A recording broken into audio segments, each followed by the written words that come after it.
کسی کو کوئی کمال زیادہ دے دیا، لیکن اصل اختیارات قیامت کے دن کس کے پاس ہوں گے؟ اللہ تعالیٰ کے پاس ہوں گے، مالکی یوم الدین، کہ اللہ تعالیٰ کے پاس ہی سارے اختیارات ہیں۔ اور اللہ تعالیٰ جیسے سورہ مومن میں ہے نا، اللہ تعالیٰ پوچھتے ہیں کہ آج بادشاہت کس کی ہوگی، تو اللہ تعالیٰ خود ہی کہتے ہیں للہ الواحد القہار، کہ صرف ایک اللہ غالب اللہ کے لیے ہوگی۔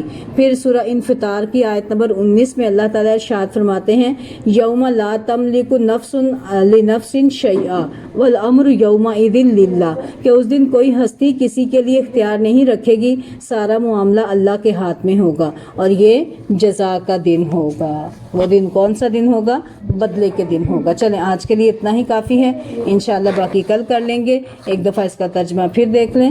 الحمدللہ رب العالمین، پہلے آپ نے لفظی ترجمہ دیکھا، تو اب بامحاورہ سنیں۔ الحمدللہ، سب تعریف اللہ کے لیے ہے، رب العالمین، جو تمام جہانوں کا پالنے والا ہے، الرحمن الرحیم، بہت بخشنے والا، بڑا مہربان ہے، مالک یوم الدین، بدلے کے دن کا مالک ہے، قیامت کے دن کا مالک ہے۔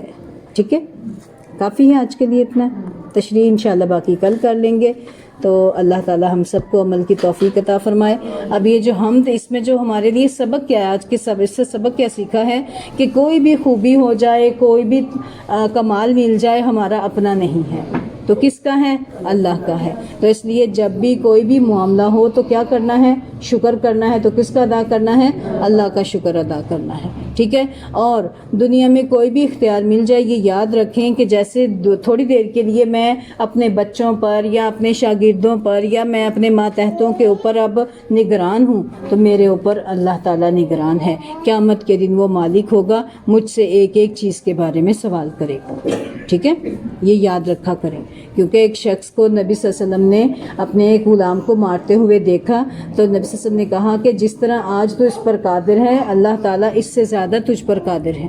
وہ شخص اتنا ڈرا اور اس نے اس ڈر سے کیا کیا؟ اپنے غلام کو آزاد کر دیا تھا کہ کہیں قیامت کے دن مجھے اللہ تعالیٰ اس سے زیادہ سزا نہ دے دے۔ ایک اور شخص نے آ کر نبی صلی اللہ علیہ وسلم سے کہا تھا کہ اللہ کے نبی، میرے پاس غلام ہیں، جب وہ کوئی غلطی کرتے ہیں، کوتاہی کرتے ہیں، تو میں ان کو سزا بھی دیتا ہوں، تو کیا اللہ اس پر میری پکڑ کرے گا؟ تو نبی صلی اللہ علیہ وسلم نے ارشاد فرمایا کہ ایک پلڑے میں اس کی زیادتی رکھی جائے گی جو اس نے تیرے ساتھ کی ہے، ٹھیک ہے، اور دوسرے پلڑے میں تیری سزا رکھی جائے گی جو تو نے دی ہے۔ اگر دونوں برابر ہوئے تو تجھے کچھ نہیں کہا جائے گا، اور اگر تیری سزا زیادہ ہوگی، اس کا گناہ، اس کا جرم کم ہوگا، تو تجھ سے اللہ تعالیٰ اس کا بدلہ دے گا۔ اس ڈر سے بھی اس نے کیا کیا تھا؟ اللہ سے معافی مانگی تھی اور اپنے غلام کو آزاد کر دیا تھا۔ تو جب بھی کوئی بھی اختیار ملے تو یہ یاد رکھیں، یہ تو دنیا کا تھوڑا سا اختیار ہے، اصل چیز تو بادشاہت تو اللہ تعالیٰ کی ہے، تو کہیں کوئی اختیار پا کے میں کسی پر ظلم نہ کر بیٹھوں۔ ٹھیک ہے، اللہ تعالیٰ ہم سب کو عمل کی توفیق عطا فرمائے۔ وما علینا الا البلاغ المبین۔ سبحانک اللہم و بحمدک، اشہد ان لا الہ الا انت، استغفرک و اتوب الیک۔ ربنا لا تزغ قلوبنا بعد اذ ہدیتنا وہب لنا من لدنک رحمہ انک انت الوہاب۔ رب ارحمہما کما ربیانی صغیرا۔ اللہم فقہنا فی الدین۔ اللہم صلی علی محمد وعلی آل محمد، آمین۔ السلام علیکم ورحمۃ اللہ وبرکاتہ۔